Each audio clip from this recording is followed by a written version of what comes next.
2チャンネルの名作スレを肉声のナレーションとセリフでお届けします。ほっこり感動すること間違いなしです。2012年にこんなスレが立ちました。ニートが初バイト先で人生教わったほっこり実話。昔話になるけど淡々と書いていく。よかったら聞いてください。まずはそのバイトを始めることになったきっかけから書いていく。母子家庭で育った俺、母親は既成相手をコロコロ変えるような人。中学卒業後、高校進学するつもりが入試直前で母親がやっぱあんた高校行かすのやめた的なことを言い出す。一般入試の時期だったし、そんな時期から就職できるわけもなく、立派な中卒ニートの出来上がりです。せめて高校ぐらい行かないとな。おー、反応があって嬉しいです。ありがとうございます。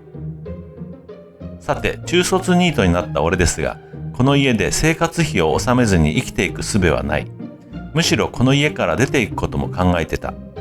必死で就職先を探すもなかなかなく、とりあえずバイトから始めることに。バイトですらなかなか見つからない中、母親は働かないなら出てってとのこと。この程度のこと言われるのは慣れっこなので、また近所の店に電話をかけまくる。なかなか根性座ったエッチだな。もう何件かけたかわからないけど、個人でやってる割烹料理屋に電話。電話に出たのは女の人だった。はい、〇〇です。お伺いしたいことがあるんですけど。はい。バイトの募集とかされてませんよね。お父さん。相手の声量に多少びくつく。電話越しからなんじゃこりゃとか聞こえてくる。若干電話をかけるところを間違えたようか。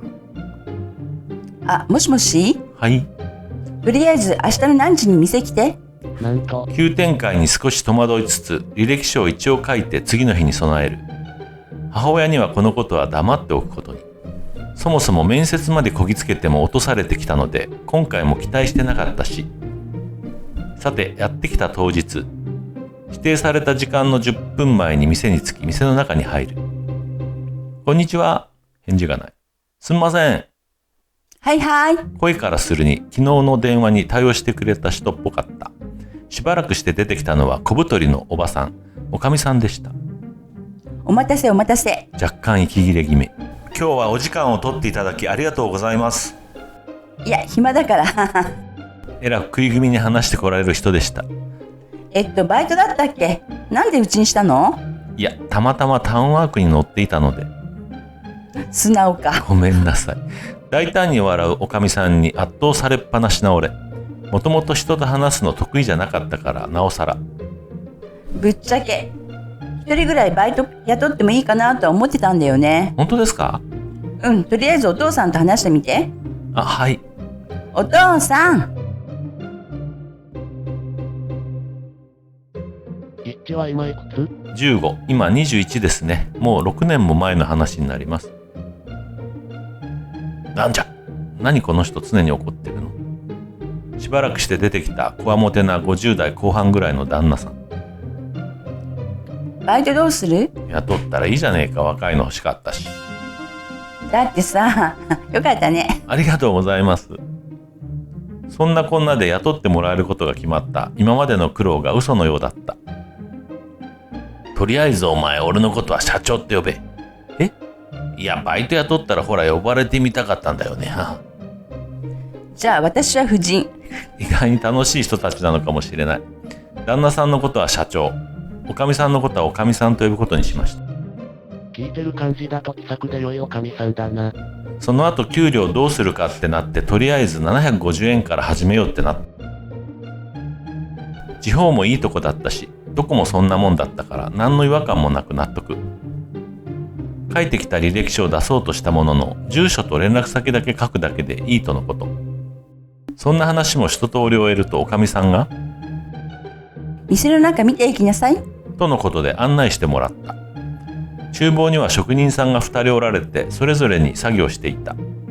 おかみさんが俺の紹介をしてくれて、俺も軽く挨拶するもガン無視。なんとなくイメージ通りの職人さんでどこか安心した自分がいた。店の中も一通り見せてもらって、その日は帰ることに。次の日の朝から出勤を命じられました。今何やってんの？今もこの店で働いておりますよ。帰ってから母親にバイトが決まったことだけ告げた。じゃあ来月から月2万は入れてね。もう何も言い返す気もなくて答えずに自室へ。帰り際にもらった仕事着を見て少しニヤニヤしながら初めての社会体験を前に緊張していたと思う。翌日10時に出勤して厨房に入る。おはようございます。今日からよろしくお願いします。とりあえず洗い場にある洗い物な、しまう場所わからんかったら聞いてくれ。はい。もちろん職人さん A、B ともに無視。少々気まずいながらも家でひたすら水回りの仕事をやらされ続けた俺にとって洗い物など朝飯前。まあ実際には昼飯前なんですけどね。洗い終わった後の片付ける場所に戸惑いながらも社長に聞きながら洗い物を終える。何せ盛り付け皿の種類の多さに驚いた。なんか面白そう。中学を出たてにしては結構挨拶とかちゃんとできたのですね。バイト探しの一環で学んだんだと思う。社長、次は何を？あと10分ちょい待っとれ。は？よくわからないまま手持ち無沙汰で困っていた。一パチンコとかはするかってことですか？当たり前やろ。するも何もまだ15ですよ。お堅い。今度連れてったる。なんて話していると来店を知らせるチャイムが鳴り出す。ほーら来た。まあ焦るなよ。どうやら昼のピークの訪れのようです。おばちゃんがいつ言い寄ってくるんだ。実は一人娘がいてみたいな展開まだ。ぶっちゃけ昼のピークのことはよく覚えてない。とにかく A さん B さんに怒られたことは覚えている。社長にも少し怒鳴られた。昼のピークが終わり、食器の片付けも終わり、ぐったりしていると一服しながら社長が近くに寄ってきた。こんなもんやろ。申し訳ないです。気にすんなや。お前も吸うか。すいません。とりあえず5時まで休憩。帰ってもよし、好きにしろ。そう言って社長は事務所の方にはけていった。帰ってもよかったんだけど、せめて食器の置いてある位置だけは覚えようと食器棚とにらめっこ。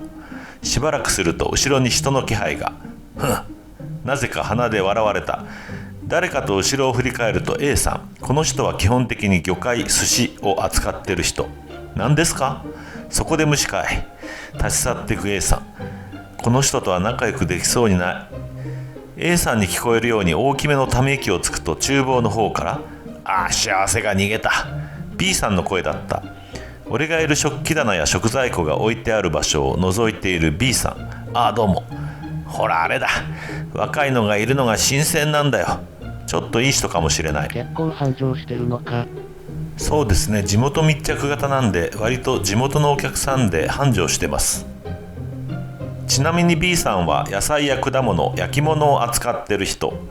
社長は揚げ物や A さん B さんの補助もするオールマイティな人。おかみさんは接客兼お客さんのお話し相手。まあ頑張れよ。ありがとうございます。期待はしてないから。さらにここでメンタルを鍛えられそうな予感がした。そんなこんなで A さんに無視され B さんにいじられ食器棚とにらめっこしつつ休憩時間を終えた。4時前に戻ってきた社長はやたらとご機嫌だった。おい聞け。何ですか？ジャグラーで3万買った何の話かさっぱり分からず。はい。スロット。今日早く仕事が終わった後行くぞ。だから俺まだ15歳だってば。また昼のピークの悪夢が続くのかと思えば夜の来客する2人。あんまりにも暇すぎて A さんは新聞を読み出し B さんは7時に帰る始末。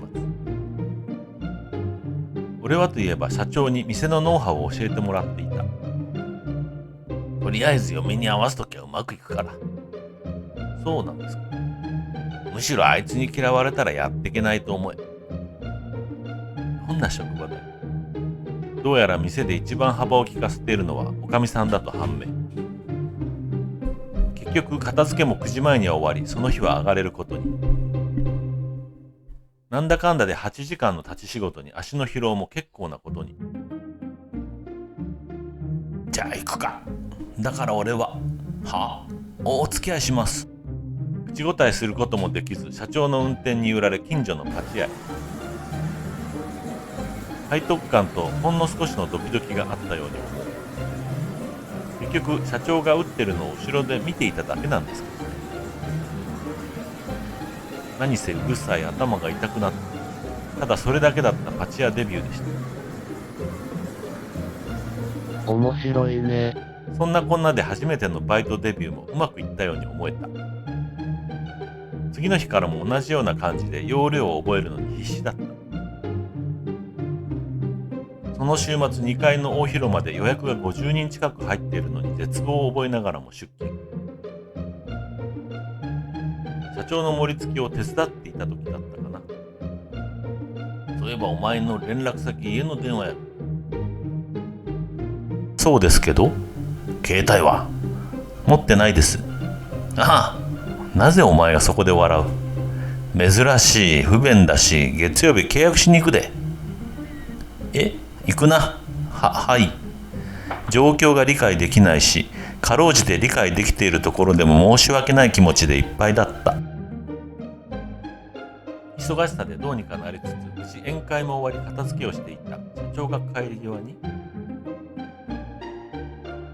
じゃあ明日10時に店の前でな、だけ言って帰っていった。洗い物を手伝ってくれていたおかみさんが何のことというような顔をしていた。明日なんかあるの？いや、社長が携帯を契約してくれるとか。なんやそのことか。知ってたんですか？なんかあんた家庭が複雑そうやし、あの人なりに優しさでしょ。なんか申し訳なくて。携帯代は自分で払うんやで。なんだか何とも言えない気持ちになって、ただお礼を言うことしかできなかった。面白くなってまいりました。なんかほんとみんなありがとう。翌日店の前に行くと社長が車をスタンバイして待ってくれてた。私服の社長はなんだか見慣れなくて少し違和感を覚えた。なんかテレビ会社のプロデューサーみたいな格好だったと思う。おはようございます。ほな行くか。車で寄られること10分。某柔らか銀行へ。適当に機種を見繕ってもらってあっさりと契約。なんか本当に申し訳ないです。なぜお礼が出ない。いやお礼。ありがとうございます。怖えよ社長。昼飯も食ってっか。ってことで近所のファミレスへ適当に頼んで料理を待ってる時だった。俺が気なくてさ。社長が誰に言うともなくそうつぶやいた。養子縁組やな。いや俺の精子がないんやって笑えるやろ。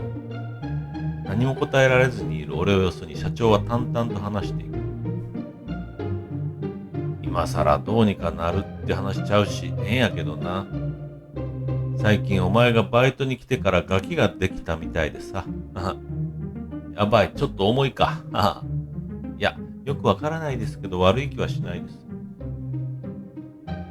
じゃあこれからお前は俺の店の奴隷だ。バイトじゃなくて奴隷な。そう言って社長はゲラゲラ笑った。飯をつつきながら今度は俺が家の話をした。母親がどうしようもない人間だということ、家に居づらいということ、社長はただうなずきながら全てを聞いてくれていた。よし帰るぞ奴隷1号。その呼び方だけはどうにかならんですか。終始ご機嫌な社長をはために店を出て社長に家まで送り届けてもらった。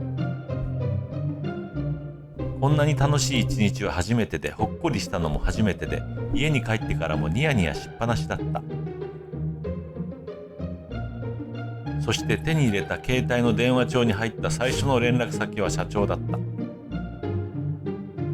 社長とだけある電話帳を見てゾッとしたのは言うまでもない。また翌日からまたバイト付けの日々。基本的にうちは月曜日が定休日なんだけど、携帯を契約してもらった次の日、出勤するや否や。どれ？あんたが言うと怖いからやめてくれ。すまん広めた。あんたって人は。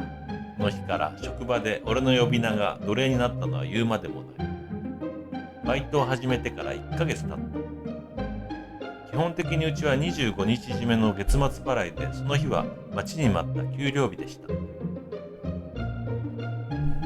バイト自体にもだいぶ慣れていて、その日の仕事を片付けるおかみさんから呼ばれた。はい、これお給料。ありがとうございます。また来月も頑張ってね。そう言われ、渡された封筒を見ると、表に大きく奴隷様と書いてある。すごく複雑な気持ちになった。同時に A さん B さんともに給料をもらっていて、比べ物にならないほどの給料袋の分厚さだった。給料か。はい、ありがとうございます。飼いならすためやこれぐらいの投資はしゃあない。奴隷というか介入状態じゃないか。おーい、A、B。急に A さんと B さんを呼び出す社長。A さんと B さんを見ると親指でグッドサインを出しておられる。よし、1000円出せ。じゃあ表で待ってろ。そう言って客席に座らされてしばらく待たせられる俺。客席で待たされること30分弱。おかみさんとたわいもない話をしていると、社長と職人さんたちが厨房から出てきた。ほら、1ヶ月記念日や。そう言って座っている机に並べられる懐石料理。1ヶ月働いたんだからわかる、この店で一番高い懐石料理だった。当然1000円なんかで食える代物じゃない。なんも言わんと食うたらええ。手抜きで作ったたさかい。俺の給料。A さん、あんたって人は。いただきます。すごく食べづらかった。ただ美味しくて、心遣いがどうしようもなく嬉しくて、おえつが邪魔したから。人の作った料理で上上言ってんちゃうぞ。つび場で。泣き顔、いつにも増してブサイクやな。わかった。A さんはささやき戦術の達人だ。ごめん、もう泣いた。俺も思い出しながらうるっと来てるのは内緒だぜ。いいスレに出会えた。結局終始鼻水ダラダラ、涙ダラダラで家に帰ることに。帰ってから給料袋の中身を見ると、もちろん時給かける時間分なんだけど、驚くほど入っていて手が震えたのを覚えてる。はい、これ。給料日やったんや。母親は特にリアクションを示すわけもなく、ただ俺から2万円を受け取った。それに対して俺も憤りを感じることもなく、自室に戻ってから一人暮らしの算段を始めた。決めたこと、5万円は貯金しようということ。携帯代を差し引いても多少は自分に使えるお金も残ることに目処も立った。うまくいけば半年もしないうちに一人暮らしが始められることに早くも希望を感じていた。A さんと B さんは例えると誰になるんだ？難しい。 A さんは本当に普通の人、 B さんは温水さんをこわもてにした感じかな。給料日という大きなモチベーションを得た俺は一層仕事に精が出るようになった。この頃には少しずつ社長や A さん B さんに頼まれたことがこなせるようになっていき、そして頼まれることも増えてきた。またそれが嬉しくて仕事に励むようになった。そんなある日、昼の営業時間が終わって店で休憩していると、社長さんとおかみさんの怒号が事務所から聞こえてきた。あんたは頭固いね。誰に口聞いとんじゃ踊れは。どこの屋さんですか、あなたたちは。 A さんも B さんも自宅に帰っていて、今職場にいるのは俺だけ。奴隷、これは飛び火してきそうな予感。はひー。テンパりながら駆け足で事務所へ向かう。厨房走らない。出た。対岸の火事が飛び火したやつだ。今はそんなん関係あらんやないか。は？なんやこら。俺を呼んだ意味は何なんですかね。口からこぼれただけじゃ引っ込んどれ。口からこぼれたものが怒鳴り声になるんですね。もうどうでもいいやってなって厨房に戻る。相変わらず怒号が飛び交う中、会話を聞いているとなんとなく話の全貌が見えてきた。どうもおかみさんは新しいバイトの子が欲しい模様。お客さんのお世話を一人でするのはそろそろしんどくなってきたとのこと。社長さんはお前は店の経営のことを考えてものを言ってくれと。あんたがパチンコやめたら新しい子の給料も払えるわ。お前が無駄遣いやめたら考えたるわ。それにあんたはいちくんが来てから楽しそうやんけ。それの何が悪いねん。私にもお気に入りの女の子が欲しい。なんだただの夫婦喧嘩じゃないか。ここで社長さんが折れたのか何も言わずに厨房に入ってくる。もうあいつには何話してもあかんわ。ああ、俺が折れたらないつ離婚してもおかしゅうないわ。そう思うならもっと手前で折れることはできないのだろうか。まあ夜の営業時間はとてつもなくギクシャクしていた。A さん B さんは何食わぬ顔で通常運行。社長さんは俺におかみさんの悪口を聞こえるように言ってくる。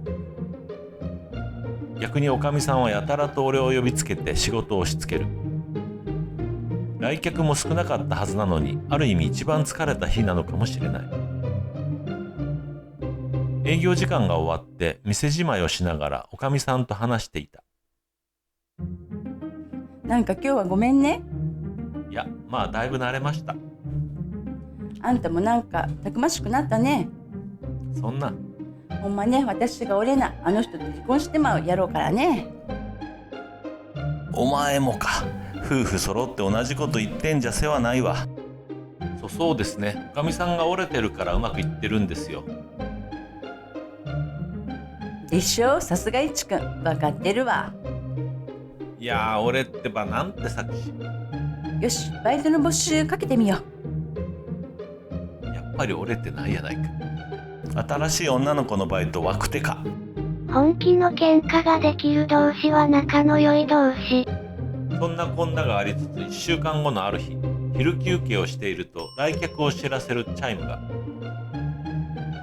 割と営業時間外にもお客さんが来て、オードブルや夕食の注文してきたりするので、それかと思い店の表まで出てみる。いらっしゃいませ。おとなしそうで若い女の子が立っていた。はい。若い子が来るような店でもないし、多分不信感全開で相手していたと思う。今日は面接を受けに来ました。ああ、ちょっと待ってくださいね。事務所に戻っておかみさんに新しいバイトの子が来たことを伝える。おかみさんは嬉しそうな顔をして一目散に客席に向かっていった。今も働いてるんじゃ居心地よかったのかな。ゆっくり話を進めていきましょうや。女の子の印象はとにかくおとなしそうで普通の子だった。おそらく高校生くらいで、なぜか少し羨ましくも感じた。表からはおかみさんの笑い声が聞こえてきて相変わらずだなと思っていた。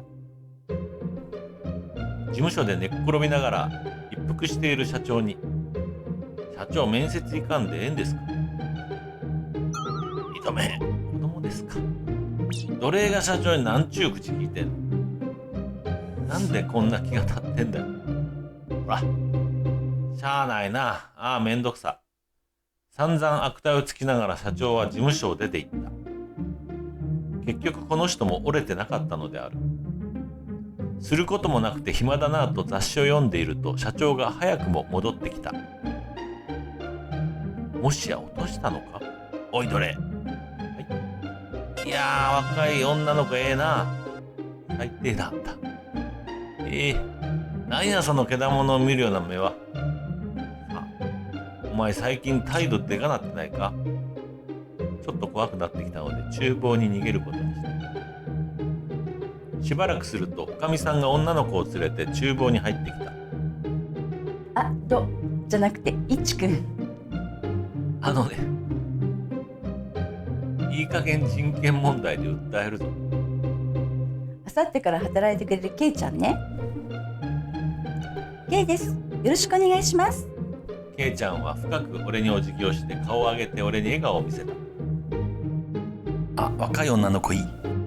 あ、はいこちらこそ。いや下心怖いわ。社長ごめん。俺と同じでケイちゃんもその日はそれだけで帰っていった。この日の夜の営業時間に A さん B さんにも新しい子が入ってくることが伝わった。また足手まといが増えるんか。もうほんとごめんなさい。女なんでちょっと売れそうなの。そんな A さんこの日はやたらと絡んでくる。おい、はい。新しい子見たんか。はい。女なんで今度は照れくさそうなんだ。ちょっと意地悪してみたくなった。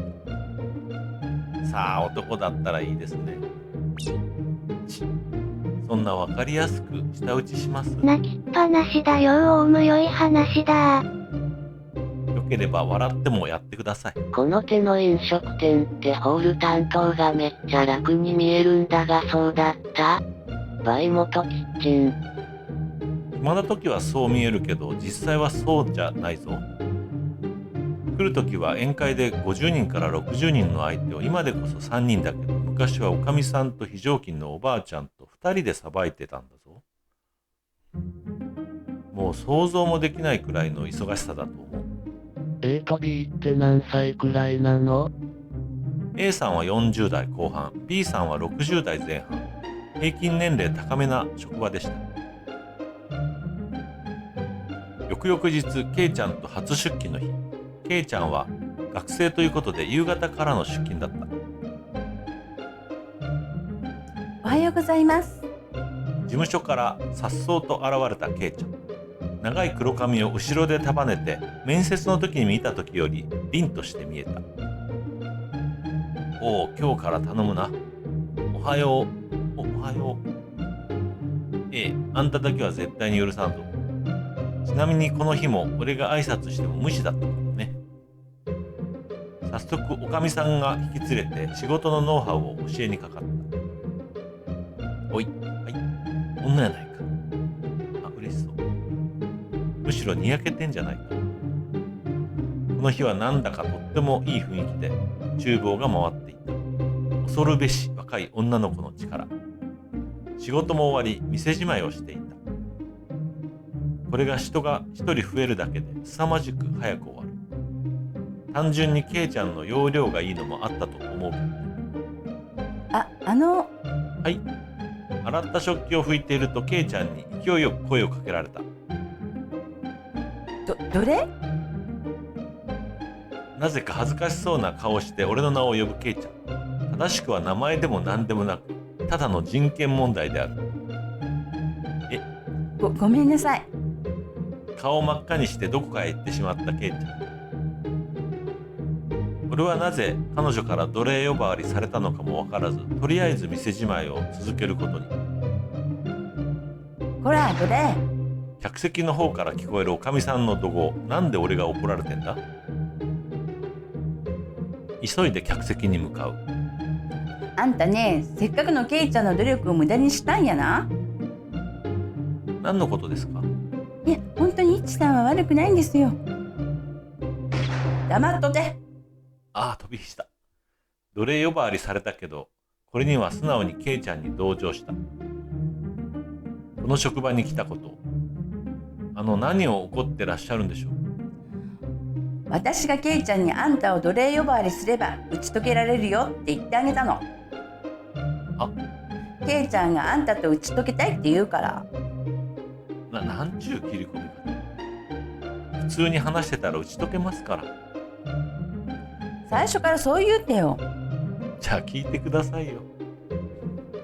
なんてやりとりをおかみさんとしていると横でケイちゃんがクスクス笑っていた。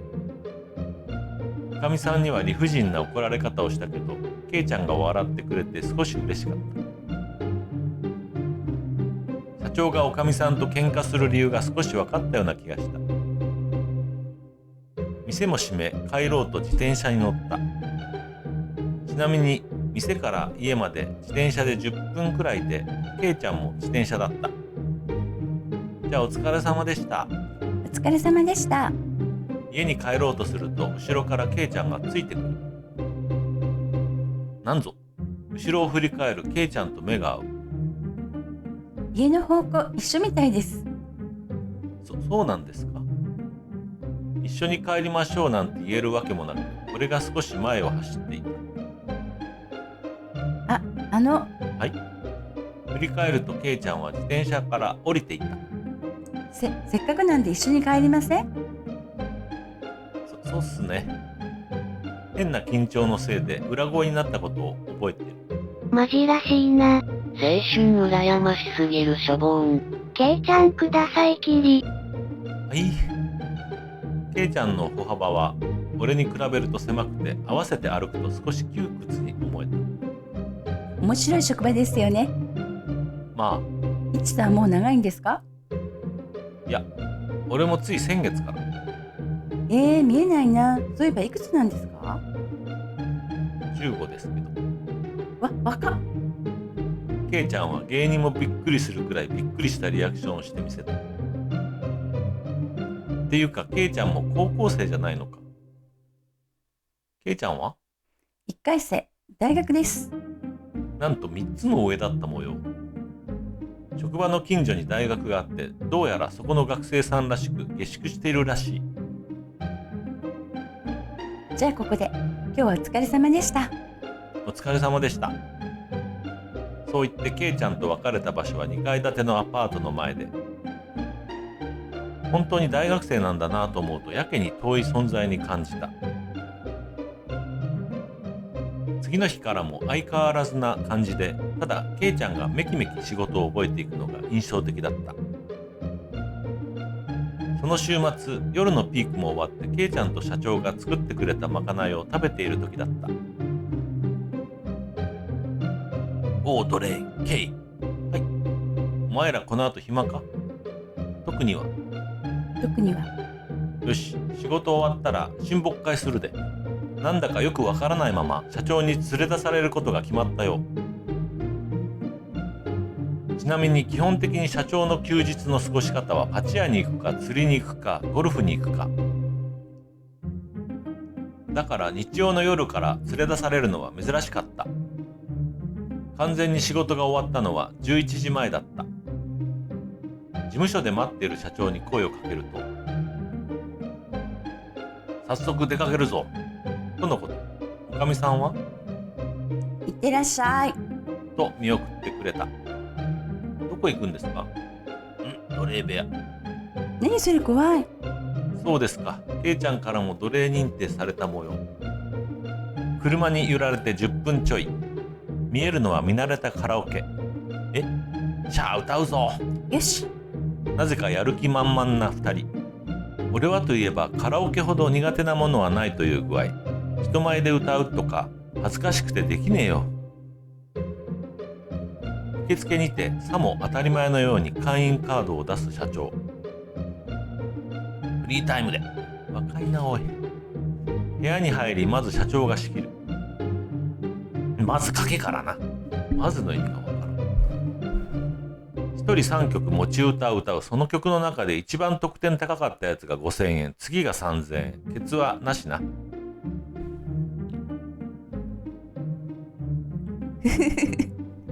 もうこれは負けるなと財布の中を確認した俺。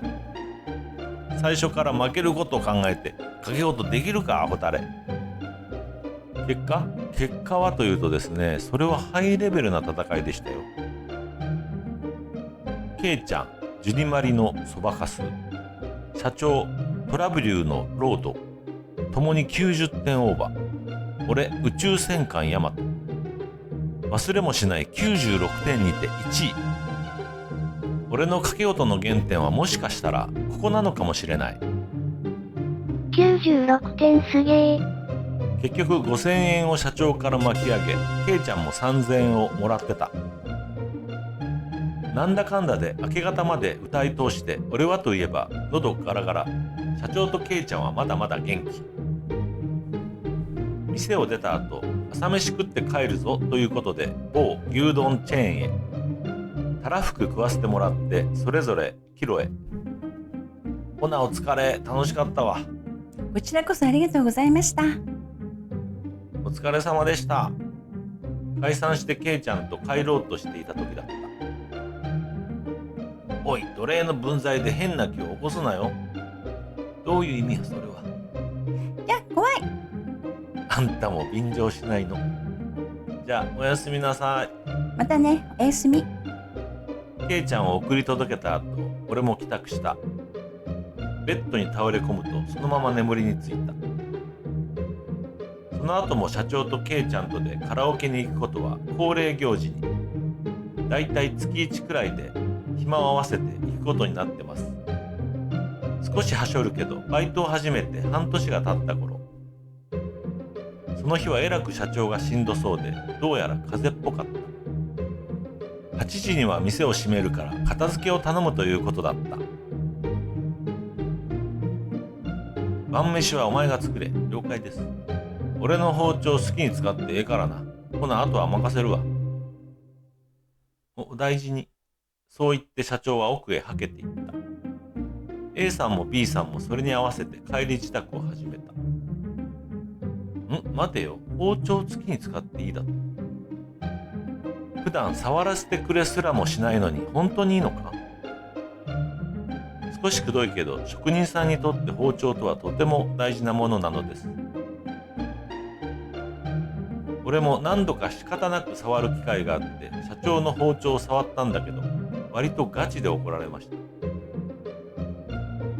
呆然とする俺におかみさんが声をかけてきた。どないしたん？どないしましょ。あ？晩飯俺が作れって。珍しい。いや、そうでもないか。え？とにかくケイちゃんの分も頼んだで。それだけ言い残しておかみさんは自分の仕事に戻っていった。とりあえずある食材で野菜炒めを作ってみた俺。包丁を握る手が震えて隣で見ているケイちゃんがハラハラしていたように思う。できた野菜炒めをおかずにケイちゃんとご飯を食べていた。やっぱり社長には勝てへんね。当たり前でしょ。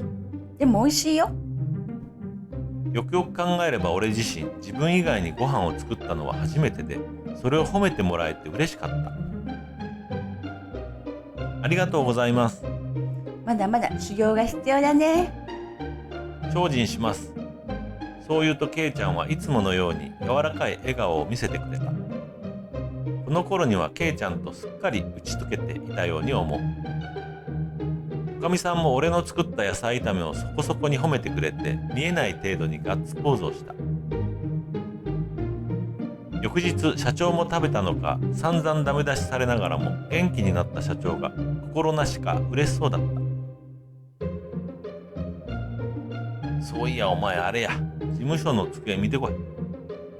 はよ。何のことかさっぱりわからず事務所の机を見ると何枚かチラシが置いてあった。よく見ると物件のチラシで手頃な値段の物件には大きく丸がしてあった。それを眺めていると後ろから社長が、お前一人暮らししたんやろ。ここ俺の知り合いもおるし悪いようにはならんよ。いや嬉しいんですけどなんで？奴隷の面倒見るのが社長の仕事やろ。金がないんやったら知らん。保証人のサインはしたる。お金の方ははい。お前金使わんもんな。ほな次の月曜物件見に行くか。一応母ちゃんに話しとけよ。それだけ言うと社長はそそくさと仕事に戻っていった。保証人のサインはしたるか。原則保証人は身内以外ダメだろ。親族か親しい人だったはず。保証人の件ですが社長に詳しくは聞けてないんで予想ですけど、おそらくコネです。不動産屋も特に何も言わなかったことを考えたら割とそこまで厳しいものではないのかと。ケイちゃんは誰になの？誰だろうな、元刈谷さんに似てると思われます。その日仕事を終えて家に帰ると母親をいるのを確認して話をつけに向かう。なあ、何？ただいま、おかえりなんて会話うちには存在してませんでした。一人暮らしするわ。あんたアホやしばらく考えた後、母親はそう言って嘲笑した。何が？ろ。普通に考えて。保証人は？うちはそんなんならへんで。バイト先の社長さんがなってくれる。そこまで言うと母親は急にファビュり出した。あんた調子に乗ってるやもうええわ。ろ。そうやって逃げるんか？もう拉致が開かないと思い、リビングを出た。どうせこの家とも母親とももう少しの付き合いだと思えば、特に何も感じなかった。母ちゃんかなり不安定だね。まだ子供なのに達観してる奴隷が悲しいというか頼もしいというか。ただ自室に戻ると結局最後までこうなるのかという思いが溢れて、どうしようもない気持ちになってきた。最後まで分かり合うことも譲り合うこともなかったんだと。次の日出勤すると社長が真っ先に声をかけてきてくれた。話したんか？ああ、そうか。まあ世の中どうにもならんこともあるわな。そうですね。何も言わずとも社長は理解してくれたみたいでありがたかった。でもあれやぞ、15歳の一人暮らしは夢があってええぞ。やっぱり社長は社長だった。ほんとゴミだな。母親よく頑張ってるよ奴隷。その日のまかないを食べているとき、ケイちゃんに一人暮らしをすることになったのを報告。マジか？今度お邪魔して死んでよ。嫌なのかよ。そうじゃなくて、無邪気に笑うケイちゃんが可愛くて、社長の夢があるという言葉も理解できた気がした。引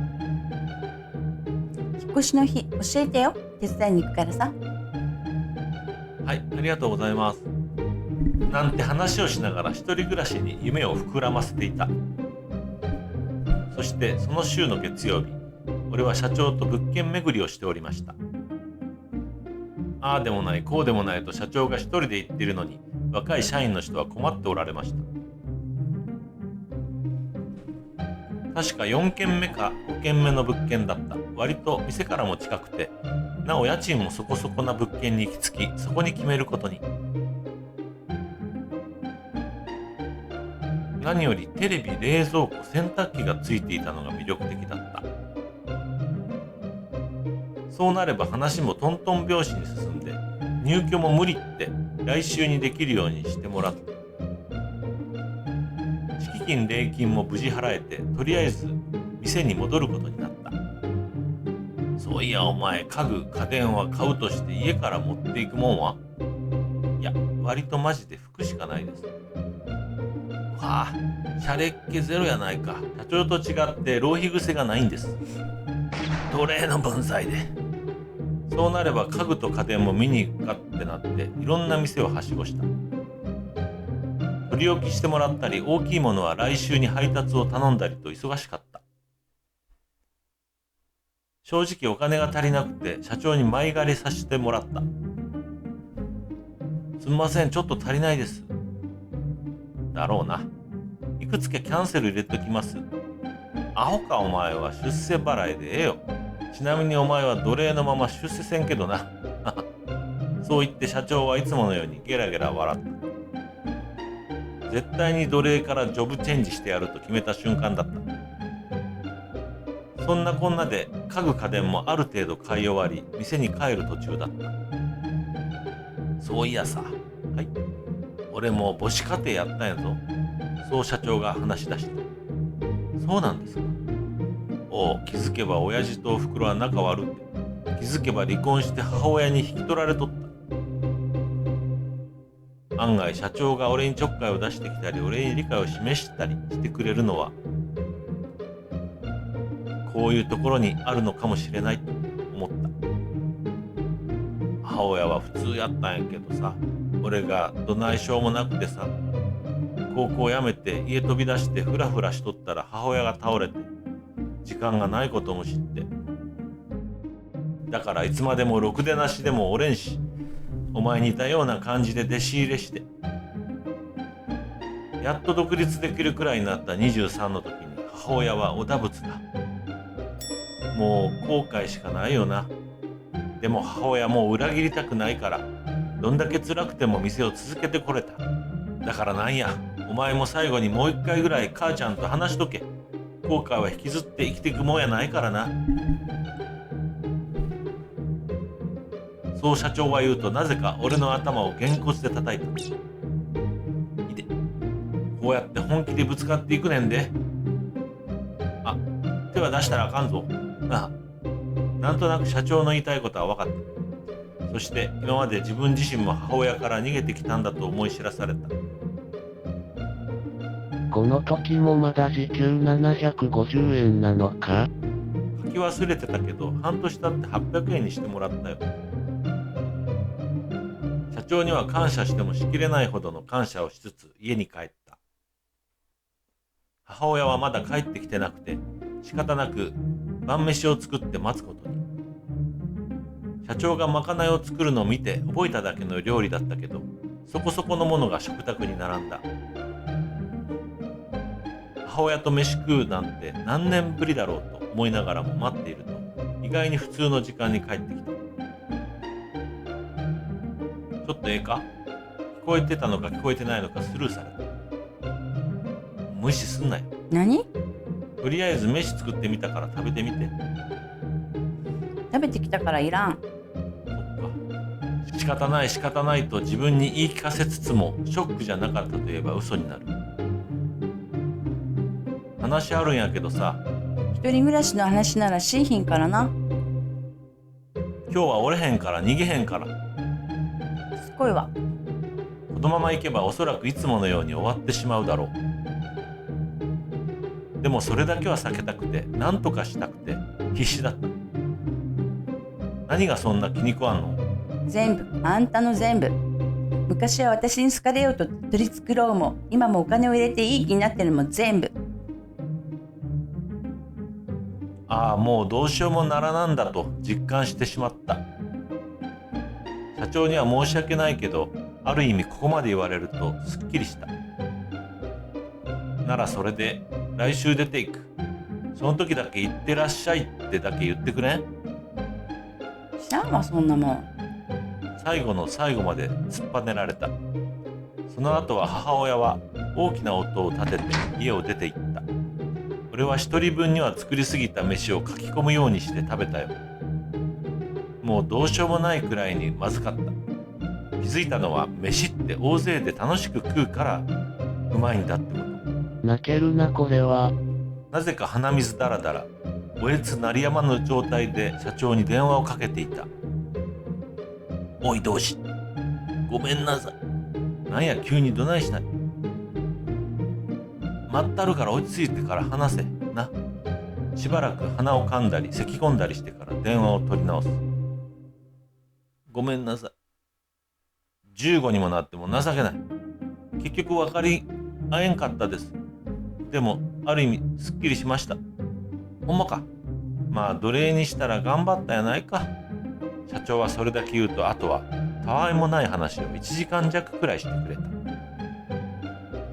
酒を飲んでいるのか、同じ話を行ったり来たりしてたけど、それがたまらなく嬉しかった。翌日社長のもとに行ってお礼を言うと、社長は何のことやとそしらぬふり。 A さんは俺の晴れたまぶたを見てほくそ笑む。 B さんは女に振られたんだぞと茶化してくる。なんだか相変わらずだなぁと思うとものすごくほっとした。さて翌週やってきました。引っ越しの当日、家を出る前にこれでもかってでかい声で行ってきますって言ったった。母親は家にはいなくて、もちろん返事なんてあるわけないんだけどね。ボストンバッグ一つに入る荷物をまとめて店に向かう。店に着くと社長とおかみさん、 A さん B さん、そして K ちゃんまでいた。多くね。これはみんな暇人やねんって。ああ競馬、腰痛いのに。学校サボったった。もうどうしようもない人たちだなと思うとニヤニヤが止まらなかった。皆が良い人すぎて泣いた。俺と社長が鍵を取りに行って、 A さん B さんは取り置きの家具を取りに行ってくれることに。ケイちゃんとおかみさんは日用品の買い出しに行ってくれた。こんだけの人数がいれば本当に早くに引っ越しは終わってしまって、夕方頃にはすべて配置も終わって出来上がってしまった。本当に今日はありがとうございました。今さら。よし、今日は引っ越し祝いするぞ。社長の一言でみんな疲れているはずなのに、店に戻ってオードブルやら懐石やらを作り始める。もちろん俺も右に左に上に下にこき使われて、それは豪勢な夕飯が完成した。またそれを家まで運び入れた頃にはもう夕飯時を少し過ぎた頃でした。家に戻るともうそれはどんちゃん騒ぎ。一応お隣さんには挨拶に行って断りを入れておいた。入居初日から通報とかシャレにならないからね。風呂場でビールがけしたり、伊勢海老が宙に舞ってたり、もうそれはすごかった。雰囲気というか勢いというか、飲まされたり吸わされたりしたのはここだけの話。ある程度食い終わってそろそろお開きかと思っていた頃だった。あさっての誕生日会をしたいと思います。あ、そういえばあさってって俺の誕生日だったわ。祝われることも少なかったし、すっかり忘れてた。 A さん B さんは予想外ですといった顔をしておられる。おかみさんが冷蔵庫からケーキを取り出してきて、ラッピングもされていないことを見ると手作りだった。みんなにバースデーソング歌ってもらって、あさってしたかったけど忙しいから今日にしたと言われて、もうどうしようもない気持ちになって、生まれて初めて幸せで泣いた。家族みたいでいいな。何を吸った？タバコか？タバコです。誕生日会までしてもらって、 A さん B さん K ちゃんは明日が早いということで帰っていった。おかみさんも家の用事があるからということで一緒に帰路へ。社長はまだちびちび飲みながらいろいろと話していた。ナイチ、珍しく名前で呼ばれて驚いた。はい、お前この仕事続けるつもりか？できることなら。いや、そうやなくて、やりたいかやりたくないかや。やりがいも感じてますし、やりたいですね。珍しく社長がマジなトーンで話していたので若干緊張していた。弟子入れってわけやないけど、社員として働かんか？もちろん最初は発給やで。今と比べて3万上がったらええとこや。そんな俺でええんですか？お前やからや、アホタレ。ここまで言うと社長はいたずらっぽく笑った。奴隷ですけどよろしくお願いします。自分で名乗るな。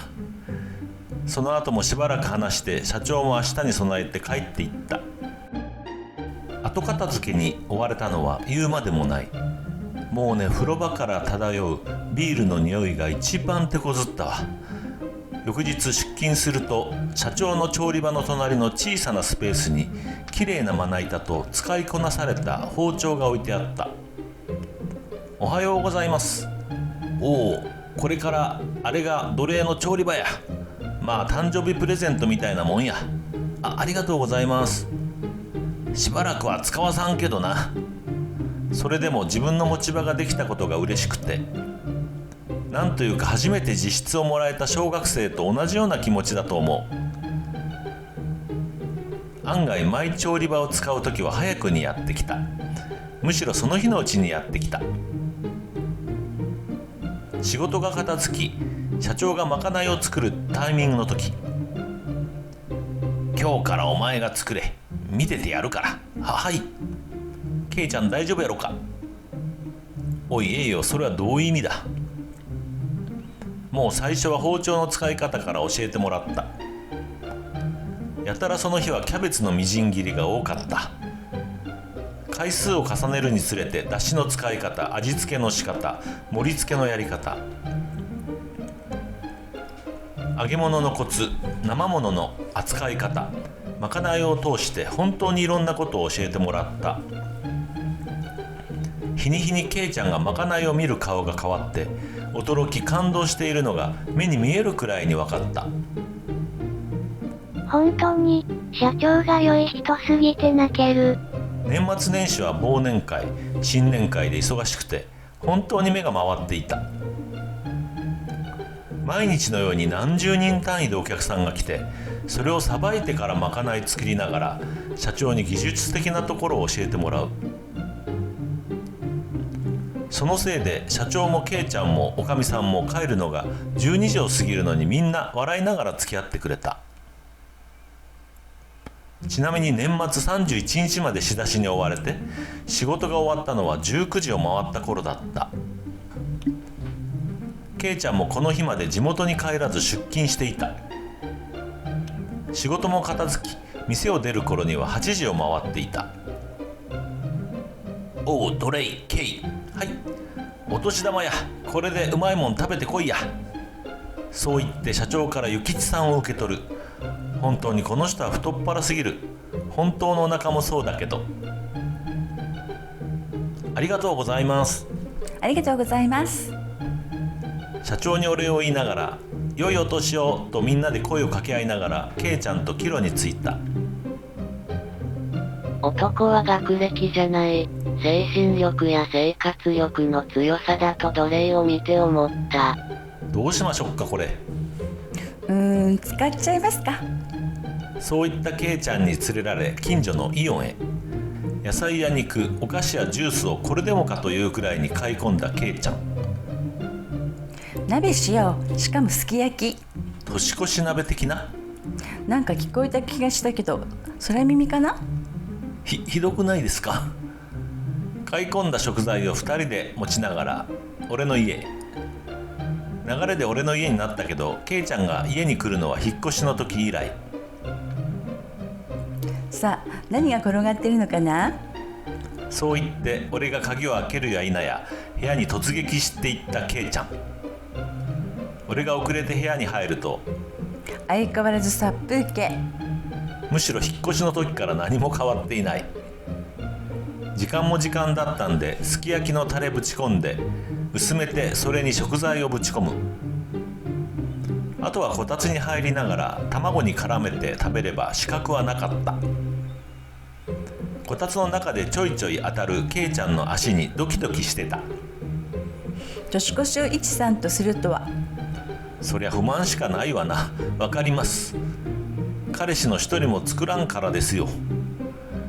まあいたらいたでショックなんですけどね。一さんに言われたくない。ごもっとも。っていうか完璧に脈なしじゃないか。俺は好きな人がいるからまだマシです。私もいるもん。へえ。何その嘘つきを見るような目は。軽く睨み合いになっていると、さっきから激しく足を蹴られる。ちょいちょい爪が刺さって痛いんですけど。好きな子教えろ、奴隷。やばい、ちょっとご褒美かもしれない。奴隷呼ばわりされて誰が言うか。お願い。上目遣いを駆使してきたケイちゃん、なかなかの策士である。ビッチ。は？まだ処女だし。自爆してやんの。別に処女中でもないけど、なんとなく嬉しかったのは言うまでもない。そうですね。奴隷にいじめられる両辱。ガチでへこんだ感じですか？どうでもいいから好きな人教えて。なんでこの人はこんなにも必死なんだと思いながらも、もうどうにでもなれということで遠回しに行ってみることに。わざわざうちに奴隷2号として働きに来た人です。 A さんに気に入られてやたら絡まれてる人です。おかみさんの秘蔵っ子です。ここまで言ってケイちゃんを見てみると、しばらく考えている素振りを見せる。ここまで言って他に可能性を探る必要はあるのだろうか。おう、だいぶ時間かかったな。ドキドキ。もうやめてくんない？にやけた顔面がスマホの明かりで暗闇に浮かび上がるんだけど、頬が緩みっぱなしなんだけど。 B さんと見せかけて、私？ B さんに見せかける意味あんのか？そうですよ。悪いですか。逆ギレ意味わからん。ケイちゃんはどないやねん。絶対言わない。ここまで言って急にあることが思い浮かんで笑えてきた。ケイちゃんも気づいたのか、つられるように笑い出した。まるで社長とおかみさんや。間違いない。ひとしきり笑い終わった後、ケイちゃんが切り出した。私は奴隷1号のこと好きだよ。急にそんなことを言い出すもんだから心臓が止まるかと思った。テレビからは除夜の鐘が鳴っていて、俺の早くなる鼓動とは対比しているようだった。お子ちゃまには刺激が強すぎたかな。ケイちゃん嫌いやわ。両思いが分かった途端振られたパティン。付き合いましょうか。職場恋愛とかやだ、昼ドラみたい。やだとか言うケイちゃんが楽しそうなのは言うまでもない。またケイちゃんが小賢しく足で俺の足を蹴ってくる。やだ、ぬめぬめ。忘れてた。俺ってば緊張すれば手汗と足汗やばいんだよね。濡れやすいんです。けだものくたばれ。そう言ってケイちゃんに小疲れながら年明けを迎えた。羨ま幸せになりやがれ。気づけば2人ともこたつで寝てたみたいで、朝起きるとケイちゃんが置き手紙を残して帰っていた。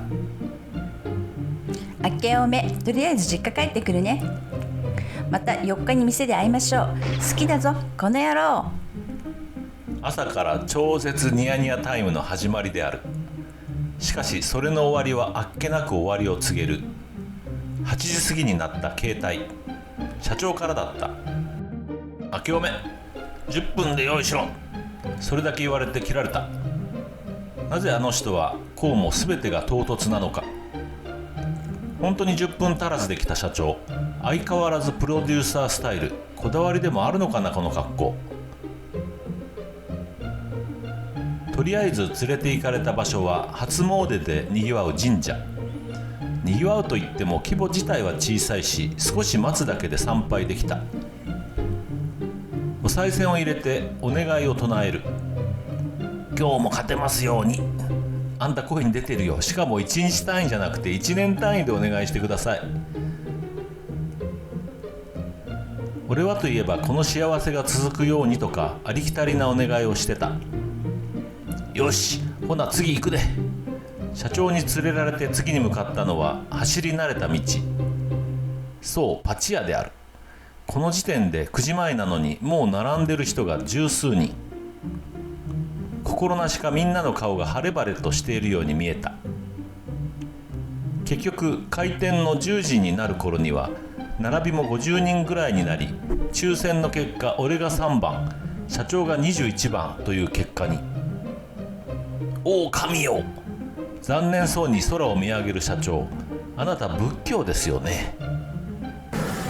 俺は打ち慣れたって言ったら怒られるんだろうけど、エヴァの真心へ。社長はパチンコの島へ。俺も社長も順調に出玉を増やし続け、帰る頃には2人で20万オーバーの勝ち。正月にも出るもんだなぁと感心した。2人でホクホクしながら帰る途中、上機嫌の社長。よし飲み屋行くで。居酒屋キャバクラ。ここでキャバクラやない意味がわからん。ごめんなさい。ここでケイちゃんの顔が浮かんだ俺はものすごく純情な子であろう。選択肢にキャバクラが出る子が果たして純情なのだろうか。付き合い悪いの奴隷の分際で。いや彼女が。そんなもん。お前に彼女奴隷やぞお前。さすがにそれはひどくないか。はい、つい昨日日付が変わる前に。お前クビや。新年早々社長から首を切られた俺。つまり俺のお年玉を使って何したんやろ。俺は社長と違ってそんなに手は早くないです。誰がやりちんぞおんどりゃ。普通にケイちゃんとお年玉で鍋しては付き合うことになったんですってば。あれやろ、鍋だけにつっつきあったんやろ。もうダメだ、この人何言っても無駄だ。社長おもろいな。もうええです。おいすねんなやん、ちょっとからかっただけやないか。そうですか。お前ただ嬉しい反面息子と娘が付き合うみたいで変な感覚やわ。そう言うと社長は照れくさそうに笑った。しゃあないな、ほな普通に飯行こうか。仕方なさそうに俺をちょっと良さげな飯屋に連れて行ってくれた社長。終始ケイちゃんとの話で盛り上がってました。俺も若い子と付き合いたいな。聞きましたよ、社長がお店のなんとかちゃんと歩いてるの見たって話。釜かけたった。マジで。俺の方こそマジで。まあ喧嘩は大いにするべきだって。あんたら夫婦はやりすぎだけどな。ただ仕事中にそれを引きずったらあかん。思いっきりあんたら喧嘩した後ギクシャクするけども、あとはそうやな、身内に手出したんやから最後までしっかり責任取れよ。この言葉だけはすごくずしんときた。はい、近親相関どれやろめ。もはやただの悪口でしかない。そんなこんな話をしながらがっつり食べてそれぞれ帰路に着いた。正月三が日は休みだったんだけど、本当に仕事がないとすることがないのに気づかされた。部屋に片付けるほどのものもなく、一人でパチ屋に行こうとも思わない。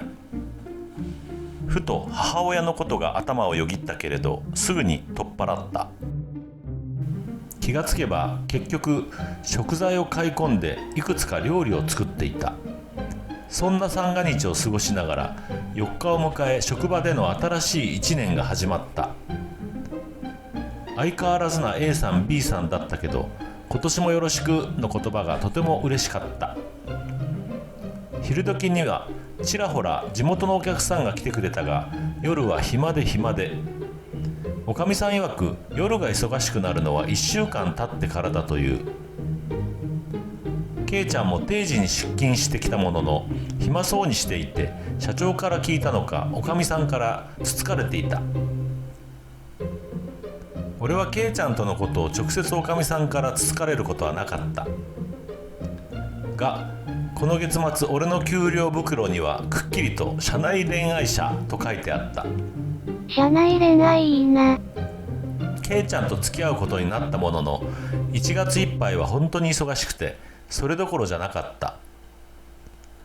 やっと客足が落ち着き出した頃には、今度はケイちゃんのテストが始まろうかという時期。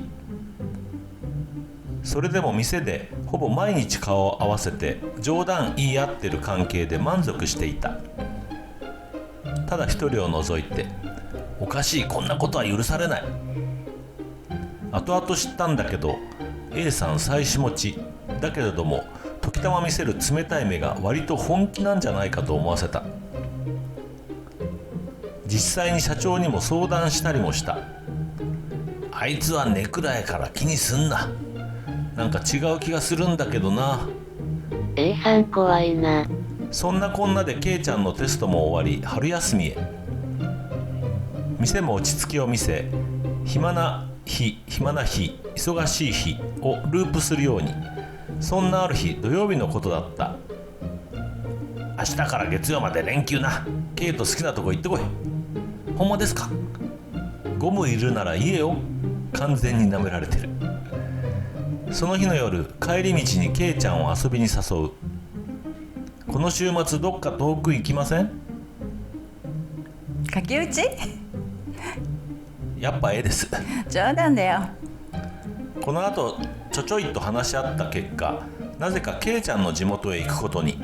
ケイちゃんの家族とご対面か。突貫工事で決まったケイズ地元ツアー、命名ケイちゃん。翌日の朝早くから電車で揺られること早3時間。そこからバスを1時間待って、バスに揺られて30分強。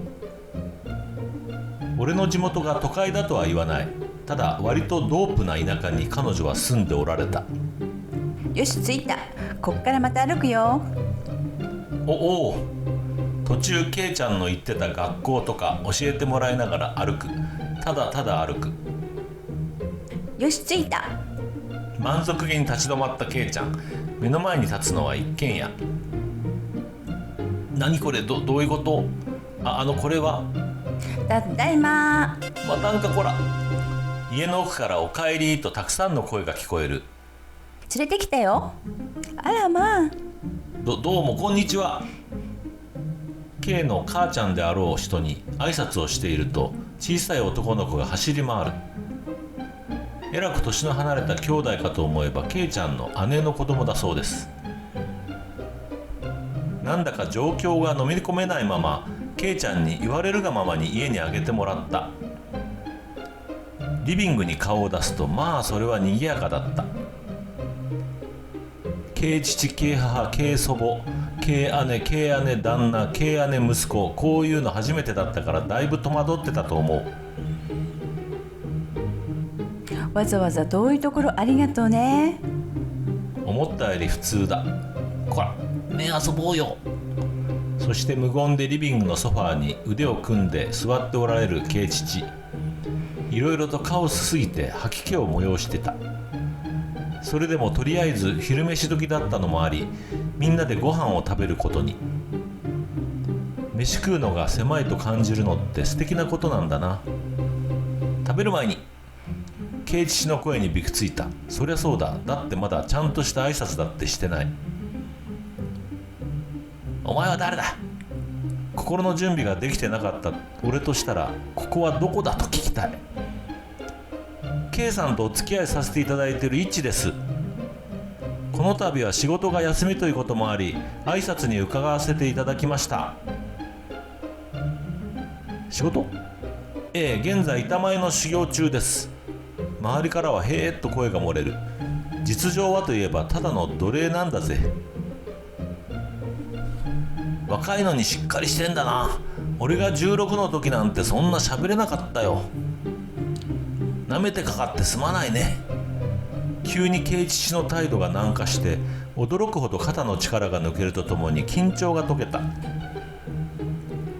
その後は子供の遊び相手させられたり、まだ雪が積もっていて圭ちゃんと雪合戦した。俺の地元はほとんど雪が降らなくて、降っても積もることなんてなかったから、リアルな積雪を見たことなかったから、正直バスを降りた頃から雪を触りたくて仕方なかった。夕飯もごちそうになり、お風呂までいただいて、寝る場所はケイちゃんの部屋に布団を敷いてくれていた。ケイちゃんの部屋で何するわけでもなく、2人でゴロゴロしていた。今日は急にごめんね。こういうのは前もって言ってほしいですね。ごめん。でも雪合戦できたんで許します。子供か。そんな話をしながら寝ることに。寝る前に隣の部屋からベッドがきしむ音がしたのは気のせいだと思いたい。ケイ姉夫婦よ、頼むぜ。そんなこんなでケイちゃん宅ご訪問は無事を終えました。次来るときは鍛えた腕で料理を振る舞ってくれというお父さんの言葉にプレッシャーを感じつつ、この上ない喜びだった。また地元に帰ってきてからは相変わらずの日々で、4月には1年記念日とやらをしてもらったり、昇給があったりと社会人としてやっと歩み出せたような気がした。確かその年の7月のことだったかな。おいどれ、はい、何か作業の手伝いだろうかと思い B さんのもとへ。今日も帰ってええか？まだ18時ですよ。いやー、なんかしんどくてな、年かもしれんな。確かに最近 B さんの元気がなくて顔色が良くないことには薄々気づいていた。でも体調の心配すると年寄り扱いすんなって怒られるもんだから、基本はノータッチでいた。そんな B さんが自ら体調が悪いと口にするんだから、よっぽどなんだろう。社長すまん、今日しんどいし帰らせてもらうわ。あいよ、明日休んで病院行ってきや。社長も気づいていたのだろうか。 B さんはすまんなとだけ言い残して帰っていった。翌日もちろん B さんは休んでいて、 A さんが元気がなかったのをよく覚えている。B さんはよく怒鳴る人なんだけども、その人がいないだけで厨房がやけに静かなんだよね。その日の夕方、店に電話があった。社長が電話を取ったんだけども、口ぶりからしてお客さんではないことが分かった。分かった、大事になとだけ言って電話を切った社長。 B さんですか？おお、しばらく休むそうやわ。そんなに悪いんですかね。まあどないかなるやろ。そう言って社長は笑うんだけれども、どこかいつもと違っているような気がした。うつ展開なのか。B さんはいいやつだった。結局1週間くらい B さんは休んでいた。さすがに本格的に心配になっていたところに B さんが久しぶりに出勤してきた。厨房に入ってきた B さんは私服で、まずそれが驚きだった。厨房に仕事着以外で入ってくるなと怒る人だったからね。それにやけにやつれて見えた。お久しぶりです。兄さん大丈夫な？すまん、またしばらく入院してくるわ。がんらしいわ。胃がんやってよ。まだそんなに進んでないらしいから、ちょろっと言いとるだけでええらしいわ。そんな、なんでがんってだけでこんなに絶望感があるんだろうね。 B さんは明るく話していたのに、なぜか良くないことばかり考えていた。まあちょっとの間の休養やと思って行ってこいや。ちょっとは心配しろや。しばらく社長と B さんが笑いながら話していたけど、到底何か言えそうにもなくて、ただ元気のない声で行ってくるわと言ってた B さんを見送った。 B さんって50ぐらいの人だよな。当時60前半だったよ。当時か。まあお前らそんなにへこむな。客もいつも通り来る。 B さんの心配もええけど、お前らの仕事量が増えるんやから自分らの心配しろよ。はい。社長が言う通り、少しお客さんが多めに入った日はもうほんとてんてこまいだった。何度も社長に強く怒られた。実質社長が自分の持ち場と B さんの持ち場を掛け持ちしていて、それの補助を俺がするような感じで、いろいろとヘマもやらかしたし、以前と比べてうまく流れることがなくなった。本当にそのことが申し訳なくて、この時期本当に精神的に参っていたと思う。それを見とったのか、仕事終わりに社長に呼び出された。相当へこんでるな。何もできなくて申し訳なくて。アホか。社長は仕方なさそうに笑った。働き始めて1年そこそこのやつがなんかできるかなんて期待しとらんわ。 B さんはもうこの仕事始めて50年弱やぞ。お前に代わりが務まるか。俺と商売始める前は旅客船のコックやっとったバリバリの料理人やぞ。そうですよね。まあええ機会ないか。俺もお前に多少無茶言うてる。その中でいろいろとできることを増やしていけな。ありがとうございます。期待してない。本当にこの言葉に救われたと思う。吹っ切れたわけじゃないけど、割り切って仕事に勤めることができるようになった。確か毎週月曜日は B さんのお見舞いに行っていた。手術自体も問題なく終えたみたいで、術後治療を受けている B さんも以前より一回り小さくなったように思った。術後2週間で退院できるということで、意外にあっさりと終わったみたいで驚いた。仕事にも9月から復帰することが決まり、また戻ってきたら散々怒られるんだろうけど嬉しかった。確か入院していった最後の月曜日だったかな。みんなでお見舞いに行った。もうすぐ退院ですね。もう寝とるだけでつまらんわ。俺もちょっと入院して休みたい。奴隷が足引っ張り回るで大変やったわ。相変わらず頼りにならんねんな。ごめんなさい。この頃は B さんもすっかり元気で、相変わらずの憎まれ口を叩いていた。しばらく B さんと話していたら A さんに外に呼び出された。席を外すことを社長に伝えて外に出る。ほらコーヒー。ありがとうございます。どないしたんですか？お前頑張れよ。兄さんも今まで通り仕事できんなると思う。そうなればお前が代わりをするんやで。A さんからこんなこと言われたの今までになくて驚いた。普段は無視か嫌味を言うかだったのに。A さん気でも触れましたか？お前しばくぞ。そう言って A さんは本当に俺をしばいてきた。しばいてるやないですか。その後 A さんからいろんな話を聞いた。自分も昔は B さんにどえらく怒られ続けたこと、今でも B さんに憧れ続けていること、今の俺に少しだけ期待をかけてくれていること。その日の帰り、いつものようにケイちゃんと一緒に帰っていた。最近いちさんかっこいいよ。何がですか？ケイちゃんが急にそんなこと言うもんだから変にドキドキした。私の中の料理人って社長と A さん B さんしか知らないけど、だんだん顔つきがそうなってきているっていうか。なんか俺今日あたり事故で死ぬかもしれん。やだ。 A さんにも初めて褒められたというか期待された。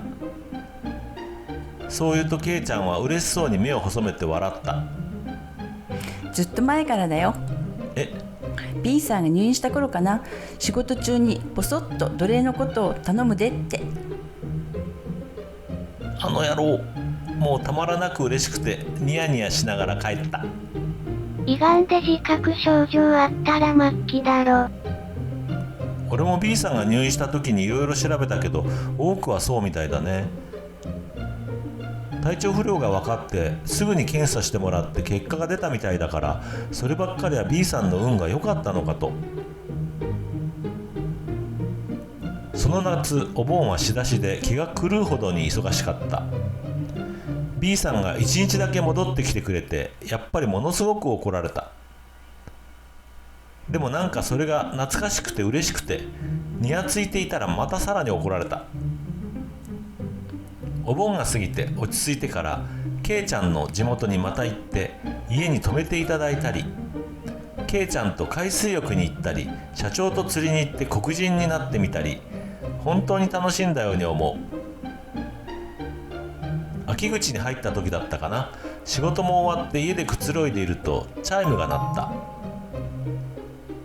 ケイちゃんか社長かと思いながらドアを開ける。はい。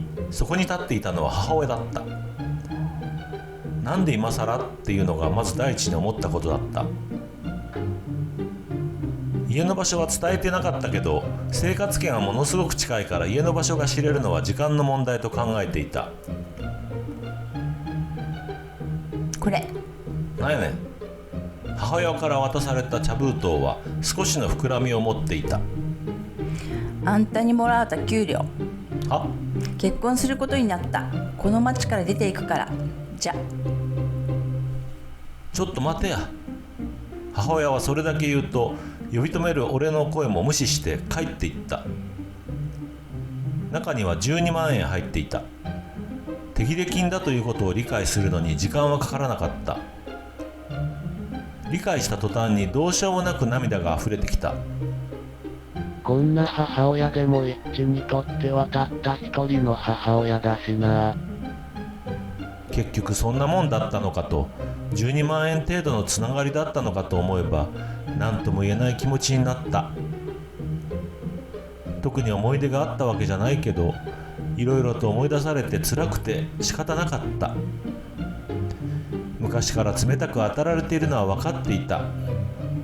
それでもたまに見せてくれる笑顔が嬉しくて、褒めてくれるのが嬉しくて、いい子を演じていたわけじゃないけど、少しくらいは認めてほしかった。今はちゃんと社会人としてやっていけてることを知ってほしかった。もうどうしようもなくて、外に出てわーわー泣きながら歩いていた。今考えればよく通報されなかったと思うよ。なんでか気づけば駅前の方まで歩いてきていた。もうこの頃には涙も出なくなっていて、ただフラフラしていた。私の親も恋愛体質で、ここまでひどくなかったというかほとんど一緒に住んでなかったからわからなかっただけかもだけど、なんとなく一致の気持ちわかるわ。今新しい人のところにいるから連絡してこないでほしいって遠回しに言われた時はショックだったな。おお、どれやないか。社長の声がしたと思って横を見ると、スナックのママに見送られる社長がいた。そういえば行きつけのスナックだったかと思い、急いで鼻水をすすった。どうも。なんやお前も飲みに来たんか。いや、なんや釣れへんな。すんません。社長がつまらなさそうな顔をしていて、申し訳ない気持ちになって会釈だけしてその場を立ち去ろうとした。ママ、もうちょっとだけ付き合ってくれへんか。ええ、いいですよ。ジュース用意していきますね。ってことで付き合えどれ。無理やり社長に引きずられスナックの中へ。中に入るとカウンターでママがジュースをついでくれていた。はい、どうぞ。ありがとうございます。さっきから元気ないけどどないしてんな。社長が横からつついてくる。ママが社長に精子を入れて残念そうな顔をする社長。手切れ金もらいました。母親が結婚を機にこの町を出ていくらしいです。そういうことか。ママと社長はただ真剣に話を聞いてくれていた。思っていることを全て吐き終わった頃、社長が口を開いた。こいつな、俺の元カノやねん。そう言って社長はママに指をさした。もう40年以上前の話やけどね。何のことかさっぱりだった。こいつと結婚しとれば子供ができたかもしれんわ。まあ俺の精子はほぼないんやけどな。相性とかもあるしな。種なしが何を偉そうに。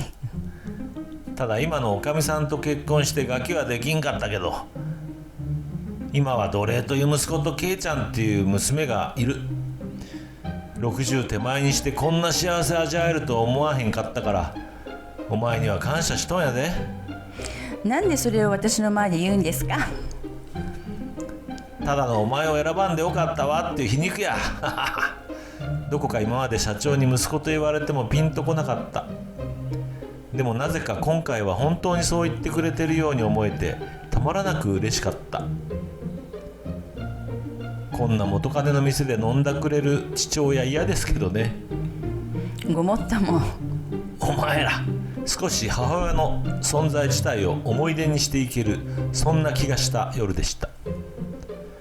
9月に入ってからは B さんも復帰した。それでも予約の入ってる日以外はお休みという体のことも考えたシフトに変わっていた。 B さんのいる日はひたすら B さんの横について仕事を教えてもらう。いない日は社長に料理のノウハウを教えてもらった。11月某日、ケイちゃんから電話があった。もしもし。重大事実です。はい。生理が来ないの。え？血の気が引くとはきっとこういうことなんだろうと実感した。どうしよう。マジで？うっそぴゃーん。真剣に考えて損した。ものの数秒の間に報告する人、これからのことを考えた俺がバカだった。切るで。タンマ、今年のクリスマス社長とおかみさんの結婚記念日。ソースはおかみさん。なんと。意外に社長もロマンチストだよね。聖夜に結ばれるとか。それで何か計画しようと？ごめんと、またいろいろ考え次第連絡するね。今まで社長からもらってばっかりだったから少しワクワクしてきた。ケイちゃんかわいい。こら肝心なことが抜けとるぞ。いつ童貞卒業したんじゃ。童貞とおさらばしたのは今書いている年の夏のことでした。描写とかはごめんなさい。普通に普通の流れで普通につつき合いました。一致はイケメン。2度目の年末、忙しさにも少し慣れてテンパることも少なくなった。忙しいのには間違いないんだけど、仕事終わりにはケイちゃんと俺の家でサプライズの計画を練っていた。だんだんと具体的になっていく計画に胸が高鳴っていた。そしてやってきたクリスマス。オードブルの注文がいくつかあっただけなので、それをこなして営業終了。前もっておかみさんと社長には時間を空けといてもらっていた。準備が整うまでの間、社長はパチンコへ、おかみさんはケイちゃんと買い物へ、俺は一人厨房へ。いやー、一人の厨房ってほんと広いなと思いながら包丁を握ってた。社長に教えてもらったことをひねり出しながら調理していく。作ったのは社長が一番得意とする天ぷら。おかみさんも天ぷらが一番好きだって言ってたからね。頃合いを見計らって社長とおかみさんを呼び戻してもらう。ケイちゃんが作ってきてくれた飾り付けを事務所に施した。先に戻ってきたのはおかみさんとケイちゃんだった。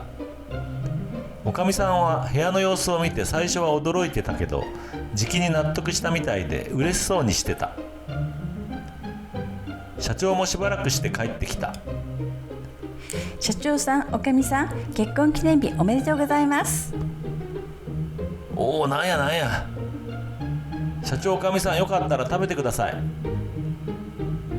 テーブルに並んだ天ぷらを見ると、社長は嬉しそうに目を細めた。盛り付けはまだまだ荒いわ。あ、奴隷が社長を泣かした。はあ、泣いてないわボケ。じゃあこっちに顔見せてみいや。黙っとれ草浜。どうしてこうなるのか。いや、おいしいよいちくん。とにかくおかみさんはべた褒めしてくれてすごく嬉しかった。逆に社長は何も言わずに食べていて少し不安になる。やっぱまだまだですよね。おお、せやけどうまいで。今日は息子としてこうやってやってくれたんやろ。息子の作った飯をうまく感じひん親なんかおらんやろ。ありがとうございます。家族ってこんなんなのかななんて思いながら社長とおかみさんのする思い出話を聞いていた。お前らもせっかくのクリスマスを。どうせ2人でいてもすることないですし。よし、じゃあこの後4人でカラオケ行くか。まあこれはこれで悪くないんですけどね。少し慣れたカラオケ。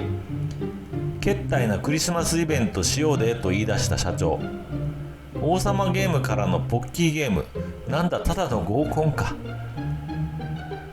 お前の唇柔らかいな。おい、顔洗ってきます。社長の唇は硬かった。その後も俺とケイちゃん、社長とおかみさんとでデュエット対決をしてみたり、ケイちゃんとロード・オブ・メジャーの親愛なるあなたへ歌って2人を泣かせたった。次の日も仕事だっていうのにゲラゲラ笑いながら朝まで歌ってたよ。割とこの後目立った何かがあったわけでもなく、普通の日常。ケイちゃんは3回生になって就活が始まると打ちひしがれていた。俺もやっと B さんの仕事の少しをこなせるようになっていった。秋になってケイちゃんの就活が本格的になりだしたと同時に、ケイちゃんと些細なことで喧嘩することが増えた。本当にしょうもないことなんだけども、ぶつかることが絶えなかった。なかなかちゃんとした話し合いもできないまま時間だけが過ぎていく。見るに耐えかねたおかみさんから呼び出しを食らった。ケイちゃんの話ちゃんと聞いてあげてる？いや、なんか話せる機会がなくて。あんた振られても知らんで。そんな重い話じゃ。ケイちゃん、地元で就職するかこっちで就職するか悩んでるんだよで。言われるまで気づかなかった。大学生にとっての就職がどれほど意味を持つものか。そんな苦労も大してせずに来れた自分の甘さを同時に恥じたよ。仕事が終わってケイちゃんに電話をかけると家にいるとのこと。最近はケイちゃんも学校関係で出勤日数も減っていて、なかなか時間が合わなかったんだ。ケイちゃんの家に着くと、ケイちゃんは何とも言えない顔をして俺を家にあげた。なんか久しぶり。そうだね。就職で悩んでるんやろ。まあね。もう少しの会話ですらもギクシャクしちゃって気まずかった。俺はこっちで就職してほしい。私もそうしたいけど。この後の言葉をケイちゃんは濁した。でもなんとなく言いたいことが分かった。もし別れたらといったニュアンスが感じ取れた。この流れは別れるのか？今すぐにとは言わない。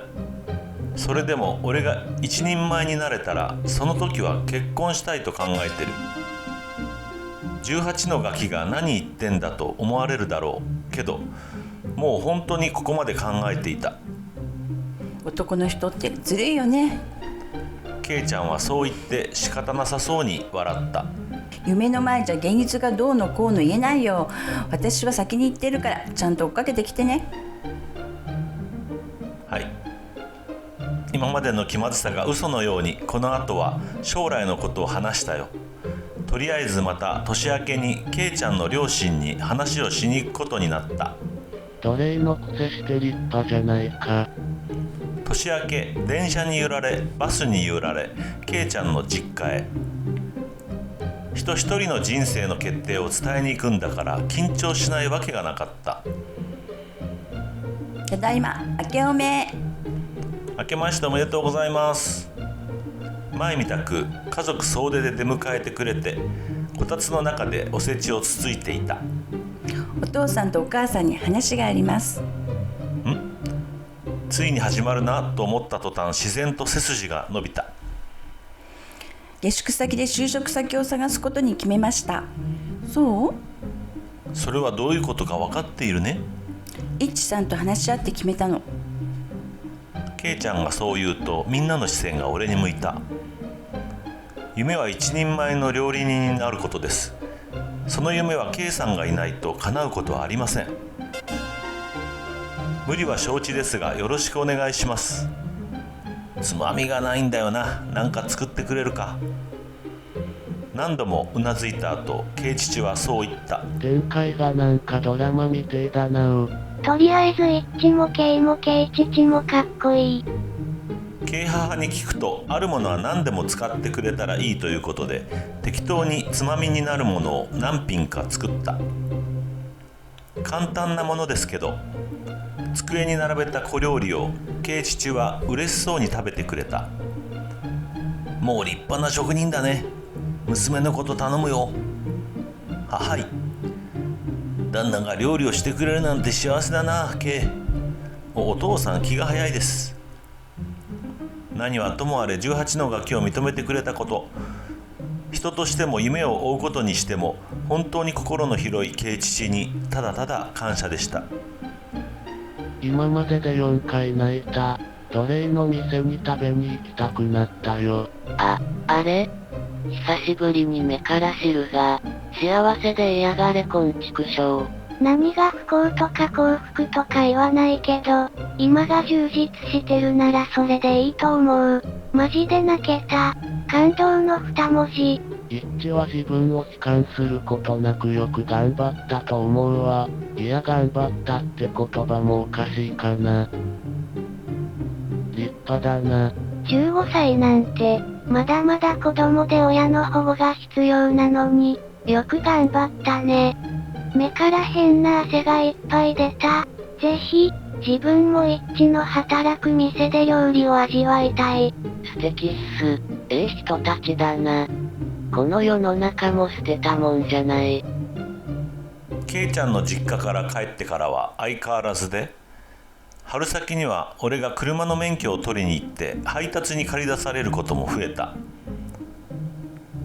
確か夏前くらいだったかな。昼休憩の時にケイちゃんから電話が来た。どうしたん？希望の会社から内定来た。マジか、やったやん。やばい、泣きそう。嘘つけ、ゲラゲラ笑っとるやないか。社長とおかみさんに報告してくる。携帯をスピーカーにして事務所で昼寝をしている社長のとこへ。おかみさんはデスクワークをしていた。ケイちゃん内定決まりました。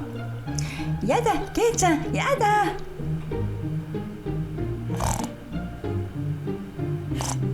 社長さんおかみさんやってりましたよ。おかみさんに至っては何が言いたいのかさっぱりである。あんた起きてよ、ケイちゃん内定取れたよ。おかみさんにゆすられて眠気まなこの社長の目がかっぴらく。もうこの後は社長とおかみさんと俺とで肩組んではしゃいだ。気づけば電話は切れていた。すぐにでもケイちゃんの就職祝いをする勢いだったんだけど、ケイちゃんの両親が週末にこっちまでお祝いに来るらしいので、両親も巻き込んで店でしようということに。確か土曜の夜だったんだけど、この日は臨時休業。夕方あたりから社長 A さん B さんとで仕込みに入る。今日は俺がお前の補助に入るわ。お前のためにケイちゃんはこっちで就職したんやで。お前が一番祝ったらなあかんやろ。ほなよろしくお願いします。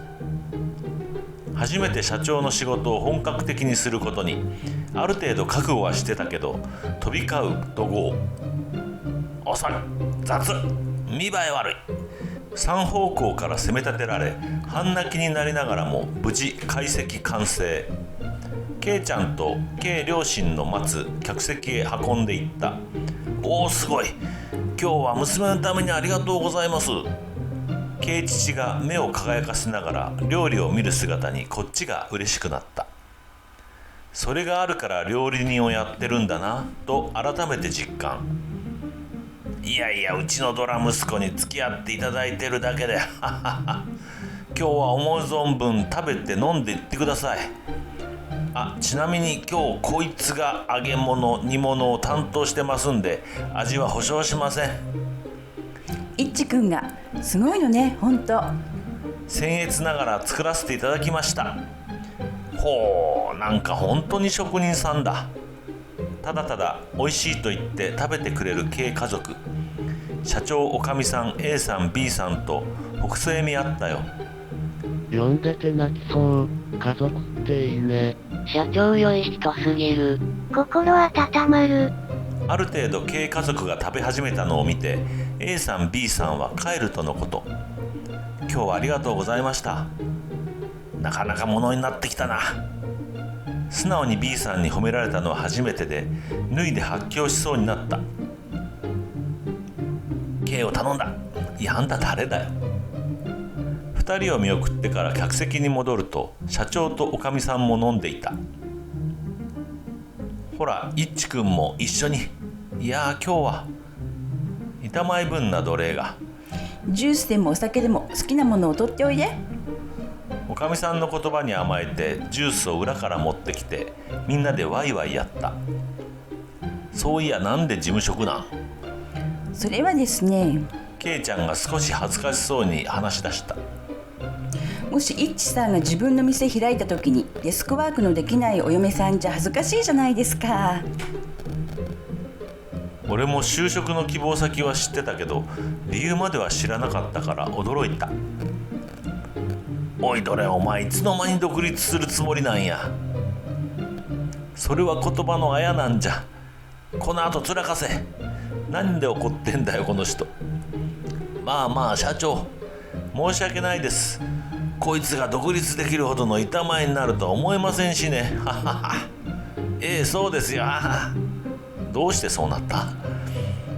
なんだか散々けなされた気持ちになりながらも、ケイちゃんの就職祝いもお開きに。今日は本当にありがとうございました。なんで君が俺を言うのは俺たちだよ。いやいや、食べていただいただけで謙遜しすぎだ。酔っ払ったケイ父に頭をグリグリされたけど、不思議と悪い気はしなかった。今日は本当に美味しい料理をありがとうございました。またいつでもいらしてください。お待ちしておりますね。フラフラのケイ父をケイ母とケイちゃんが支えながら帰っていくのを見送った。3人が帰っていくのを見送った途端、どっと疲れがあふれた。疲れた。人様に飯を出すっちゅうのはそういうことや。いつか慣れますかね。アホか、慣れたらあかんやろ。どんな飯でも人様に出すものを作るときは常に緊張感を持って全力で。だから疲れるんやろ。俺かて毎日クタクタやわ。社長はものすごく真剣な顔をしてそう言った。すいません。まあ俺の修行先の大将の受け売りやけどな。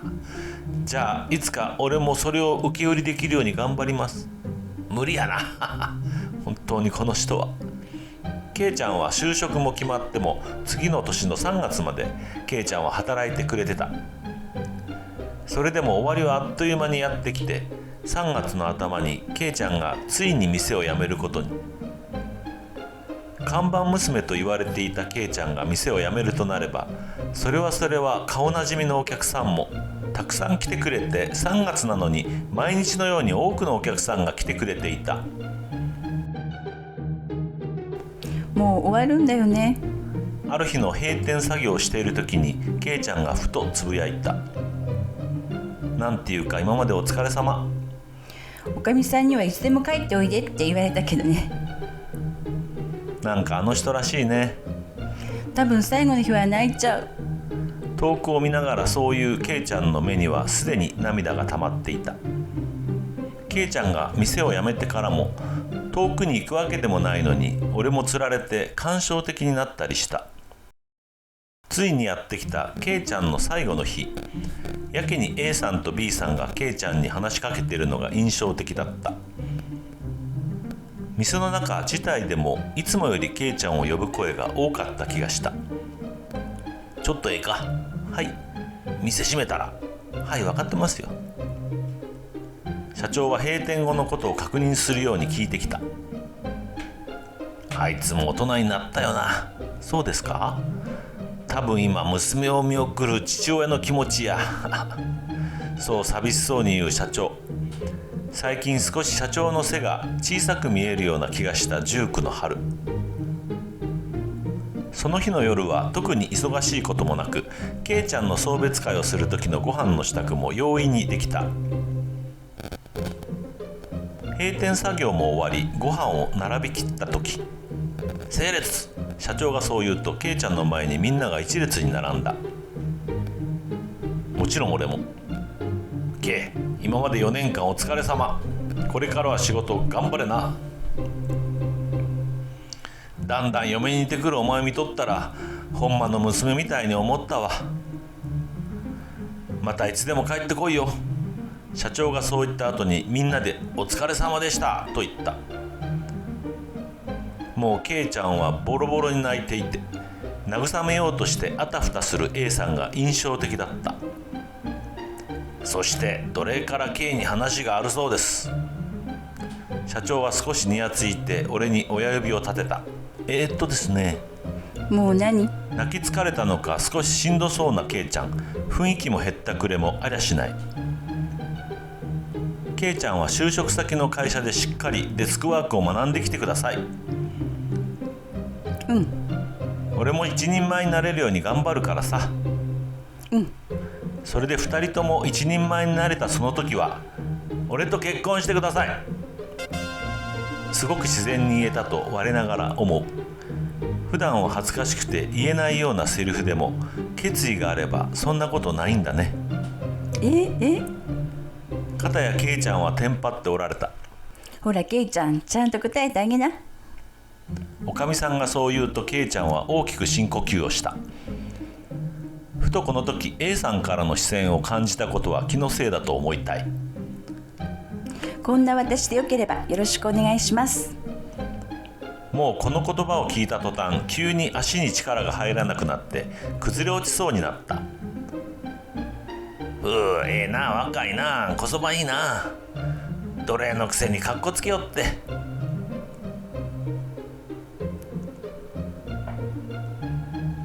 なんで無言なんだよ。それでケイちゃんこれ。なになに？大したあれやないけど指輪はめて。実際には割と高かったんだぜ。給料3ヶ月分とは言わんけども。目をパチクリさせるケイちゃん。フリーズしてそうなので薬指に指輪をはめてあげた。ちょっとゆるい。うせやん。大丈夫大丈夫、すぐ私みたいになるから。いや、それはそれで嫌だ。この後は散々社長と B さんにいじられながらも、喜ぶケイちゃんの顔を見ているのがただ嬉しかった。翌日も普通に仕事があるということで、送別会はそこそこで切り上げた。食べ散らかしたものも片付け終えて、ケイちゃんと帰ろうとした時だった。すまんけ、ちょっと旦那借りるわ。あ、もうぜひぜひ、先に帰ってますんで。何事やと思いながらもケイちゃんを先に見送った。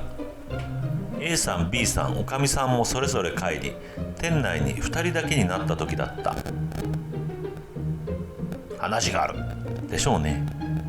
嘘やないわ。お疲れ様でした。またんかい。やけに社長が話しづらそうにしている気がした。あのさ、はい、お前はこの先どないするつもりなんや。いまいち質問の意図がよくわからなかった。どないするってここで修行を積ませていただいて、じゃあその先や。俺もこの商売ができてあと10年20年できたら御の字や。その先どないすんのやって聞いて。言われてみてから気づいたけど、社長が厨房に立たなくなる日を想像したことなんてなかった。考えたことなかったですね。やっぱりか。社長はいつものように豪快に笑った後、一つため息をついた。もしお前がよかったら俺の後継がんか。もちろん強制やないし考える時間もある。ただお前ももう今年で成人や。目先はなくて先のこともしっかり考えなな。もう本当に驚いて何も言えなかった。そんな俺を呆れ顔で社長は見ていた。まあそうなるわな。ええよ、ゆっくり考えて答え聞かせてくれたら。ほな、今日もお疲れさん。そう言って社長は帰っていった。喜びだとか不安だとかそんなものよりも社長の言葉が衝撃的すぎて、ただただしばらくその場で立ち尽くしていたと思う。社長に将来的に店を継がないかと言われた次の日から特に変わったことはなくて、社長も俺に何か言うこともなく、俺自身もすぐに答えは出せるわけもなく、ただケイちゃんがいない一人分の静けさだけが目立ったように思う。もちろんケイちゃんは就職してからもよく店には遊びに来てくれたし、それこそ週末の忙しい時は手伝いにも来てくれた。確かケイちゃんが週末手伝いに来てくれてて、その日の帰りのことだったと思う。こうやって帰るのも久しぶりだ。言われてみれば。というか最近どうした？私が辞めてそんなにショックか？ A さんほどでは。 A さん、何かあったらいつでも聞くからね。優しくケイちゃんはそう言ってくれた。自分だって新入社員として日々大変だろうに、将来的に店継がないかって社長に多分つぶやくようにそう言ったと思う。しばらくケイちゃんの反応はなくてどこか安心した。聞こえてなかった方が良かったとなんとなく思ったから。どうせ社長さんの気まぐれだよ。え、毎回ね、難しく考えすぎだと思うよ。でもそんなに軽々しく、どうやら聞こえてたみたいであっけらかんと話すケイちゃん。社長さんがいっちくんに店を継がせたいと言った。いっちくんは一人前の料理人になりたい。難しいことなんか一つもないじゃん。どういうこと？物分かりが悪いと言いたげにケイちゃんは深くため息をついた。控えめに言っても社長さんは君を認めてくれている。君や社長さんの店の技術で成り立ってる。そしてお店に来てくれる常連さんはたくさんいる。あとは自分で考えなよ。そう言い終わるとケイちゃんはたわいもない話を始めた。ケイちゃんの言うことがしっくりきたような、そうではないような、ただなんとなくするべきことに近づいたような、そんな気持ちになった。それからも社長に答えを言えるわけもなく、社長の方は普段通り接してくれてるんだけど、なんとなく俺の方が壁を作っている、そんな感じだった。その年の11月、俺の20歳の誕生日だったんで、派手にやるぞということで、飯から酒からケーキから至れり尽くせりだった。ケイちゃんも仕事終わりに参戦してくれて、こうやってみんなでどんちゃん騒ぎしてると、やっぱり昔に戻ったみたいな感覚だった。誕生パーティーもそこそこにグダグダになり始めた頃、社長に一服に連れ出された。なんかすまんな。店の話が出てからお前なんか辛そうやったし。社長がこぼすようにそう言った。なんとなく胸が締め付けられるような、そんな気持ちになった。いや、はい。まあ奴隷には荷が重すぎたか。そうじゃなくて、今は店のことより自分のことで精一杯なんです。やからこれからも社長 A さん B さんにいろいろ教えてもらわなあかんし、その先で社長がもうしんどくなった時に俺が一人前になってたら、その時にまた頼んでもらえますかね。気が向いたらな。一呼吸後にそう言った社長。やっぱりこの人は気まぐれ屋さんだったのか。ほな明日から厳しめに行くから覚悟しとけよ。はい、お願いします。それだけ言うと社長はルンルンで店に戻っていった。店に戻るとすでに後片付けが始まっていた。なんとなく心のつっかえが取れたような気がした。隣で一緒に後片付けをしているケイちゃんに、20歳になっても奴隷なんだねと悲しそうな目で見られたことは忘れない。ジョブチェンするから多分きっと頼むよ本当に、なんて言いながら迎えた20歳。なんかもっと大人になれるような気がしてたけど、実際そんなことなくて、ただこの先も頑張っていかなきゃなと毎年思うことを同じように思った。次の日から社長が気持ち厳しくなった気がした。今まで以上に怒鳴られ、控えめに言えば小疲れ。それでも今まで以上にいろいろなことをやらせてくれるようになった。翌年の4月からはまたおかみさんが新しい女の子を雇った。その子もまた元気な子で、また厨房に賑やかさが戻ったような気がした。俺はといえば未だに奴隷を満喫中です。まだまだできないことも多いけど、それなりに頑張ってます。社長は相変わらずダメ親時間満載です。最近花の刑事の寝台で5万発出したったと大喜びでした。おかみさんは新しい女の子と最近よく遊んでるみたいで、なんとなく楽しそうで何よりです。 A さんはなんやかんやで新しい女の子を見ながらニヤニヤしてます。 B さんは最近また少し丸くなったような気がしますが、体調の方は良さそうです。 K ちゃんは職場でもうまくやってるみたいで、今は目下自炊を頑張ってます。まあ30までに結婚できれば文句ないよと期限をつけられました。12月入ってすぐだったかな、携帯を変えたんだよね。本当に今の店で働き始めて最初の頃に社長に買ってもらった携帯がダメになっちゃってさ、機種変の時になんかいろいろ思い出すことがあって、このスレを立てました。最後の方はペースも落ちてだいぶだれてきて申し訳なかったです。それでも最後まで読んでくれてたお前らには感謝です。いつか本当に店継いだよって言える日が来れば、またその時は報告します。その時まで2ちゃんがあるのかはわからんけど。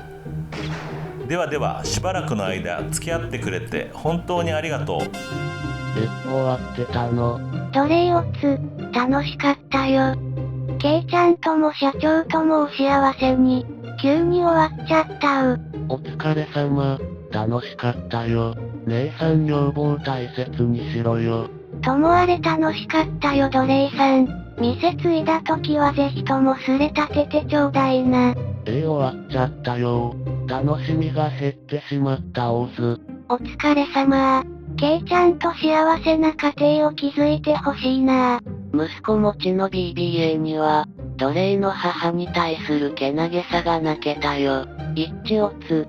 学生時代のバイトを思い出しながら楽しく読ませてもらったよ。バイトなのに包丁の使い方とか教えてくれた親方に今更ながら感謝。奴隷オツ。近所やったら店行きたいな。オツでした。楽しみが減っちゃって少し寂しいけど、忙しい中最後まで書き切ってくれてありがとう。早く奴隷から召使いに昇格できるよう祈ってるよ。オツ、ほんと面白かったう。いい職場で羨ましすぎ。お母さんには会ってるのか？たまには会えよ。奴隷オツ、毎日楽しみにしてた。幸せになれ。スレミンたちに祝福や感謝のコメントをいっぱいもらった一致でした。コメント欄で皆さんのご意見をお聞かせください。